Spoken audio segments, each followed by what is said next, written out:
you can say things to people like, tell the truth and be good. And those are cliches, obviously. And so they lack power because they're cliches. But you can take them apart and utilize them in a manner that stops being a cliche. And you do that by being more humble about them, I would say. Because maybe you can't tell the truth because you don't know what the truth is. But one thing you can do is you can stop saying things that you know to be untrue. And you might say, well, how do I know that they're untrue? And the answer to that is, well, you need a whole philosophy of truth, the elaboration of an entire philosophy of truth to answer that question. And so we're not going to bother answering that question because in some sense at the moment it's beside the point. That isn't the issue.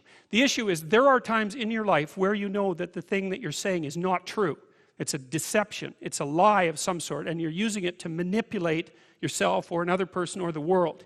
And you're also possessed, fully possessed of the idea that you can get away with it.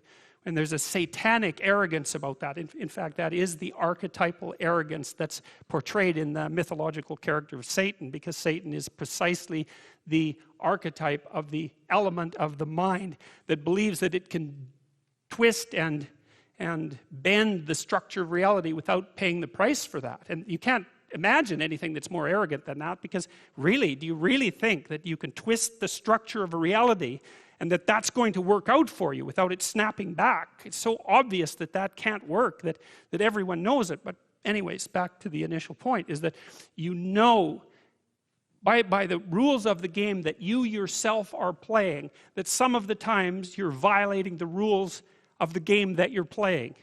And the first issue with regards to, say, stating the truth or behaving in a responsible manner would be merely stop cheating at whatever game it is that you've chosen to play. That's a good start, and that'll straighten out your life. It'll start to straighten out your life. And so, well, the flood, how does the flood tie into this? Well, we live in a corrupt structure. We're corrupt as individuals. We live in a corrupt structure, and part of that corruption is just happenstance. It's the way things fall apart. But the other part of it is that not only are we not aiming up, we're actually aiming down. And the flood story is a warning, and it's a very clear warning. And the warning is, if you aim down enough, and then if enough of you aim down at the same time, everything will degenerate into something that's indistinguishable from the chaos from which things emerged at the beginning of time. It's something like that, because the cosmos that's presented in mythological representations is chaos versus order, right? The order is on top, you might say, and the chaos is always underneath. And the chaos can break through, or the order can crumble, and you can fall into the chaos, and that chaos is intermingled potential. And the way that you destroy the order and let the chaos rise back up, which is exactly how it's portrayed in the flood story, is by inhabiting the corpse of your father. That's one mythological motif. And feeding on the remains, and with no gratitude and no attempt to replenish what it is that you're taking from. And the warning in the flood story is, don't do that for very long, because things will happen that are so awful you cannot possibly imagine it. And that'll happen to you personally, and it'll happen to your family, and it'll happen to your community, and it's happened to people over and over throughout history. And it's quite interesting, it's very soon after the story of Cain and Abel when you see evil enter the world in the story of Adam and Eve, along with self-consciousness. And evil there is the ability, that's the knowledge of good and evil, that's the ability to hurt other people self-consciously, to know what you're doing.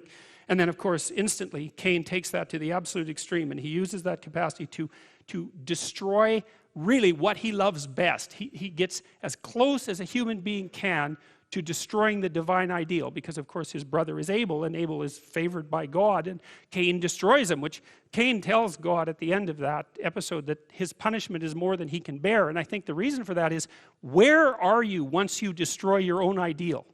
What's left for you? There's nowhere to go. There's no up. And when there's no up, there's a lot of down.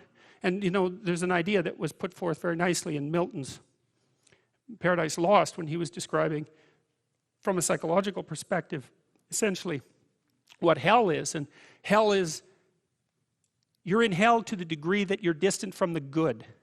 That might be a good way of thinking about it. And if you destroy your own ideal, which you do with jealousy and resentment and the desire to pull down people who you would like to be, let's say, then you end up in a situation that's indistinguishable from hell. And the way the biblical story unfolds is, well, it's Cain, and then it's the flood.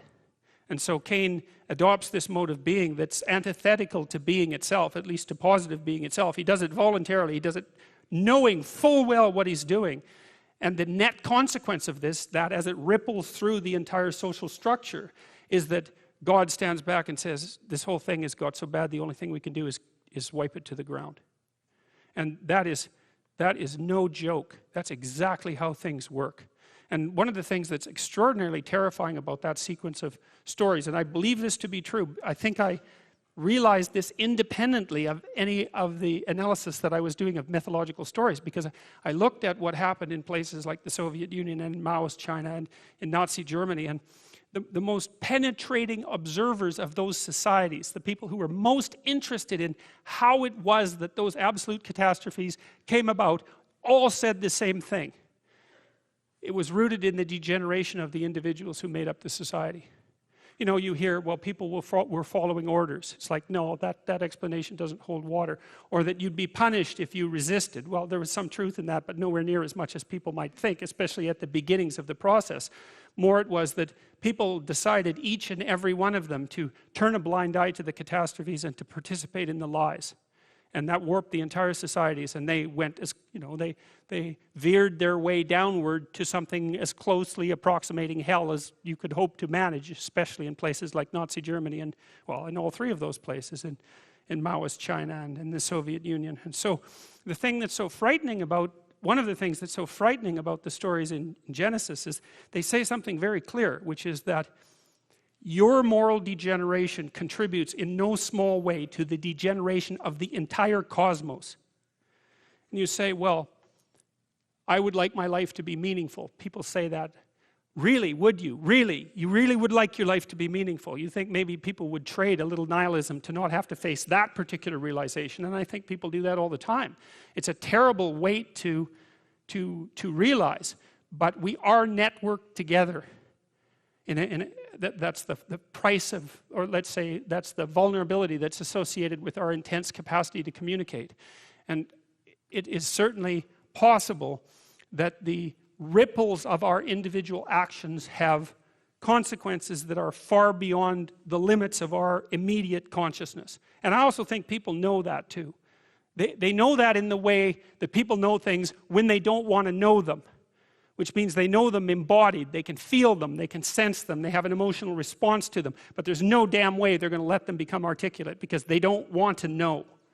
And when you're feeling guilty and ashamed about the things you've done or not done, and I know that can get out of hand as well, it's often because there is a crooked little part of you that's aiming at the worst possible outcome. You know, one of the things Jung said about the shadow, you know, that Jung's famous idea that everyone has a dark side and that dark side needs to be incorporated and made conscious. Jung said that the shadow of the human being reaches all the way to hell. And he actually, that's the thing that's so interesting about reading Carl Jung, is he actually means what he says. It's not a metaphor. It's like the part of you that's twisted against being is aligned with the part of the cosmos, let's say, the conscious cosmos, that's aiming at making everything as terrible as it can possibly be. And, you know, it's a terrible shock to realize that. It's partly why people don't realize it. It's something that people keep at an arm's length. It's the same as recognizing yourself as a Nazi concentration camp guard, which is a very useful exercise because there's absolutely no reason why you couldn't have been or still could be one. So, and if you think otherwise, then all the more reason for assuming that you would be unable to resist the temptation if it was in fact offered to you. And if you don't think it's a temptation, then there's so much that you don't know about human beings that you're not even in the game. Because if it wasn't a temptation, then people bloody well wouldn't have done it. And plenty of people did it. And it's no one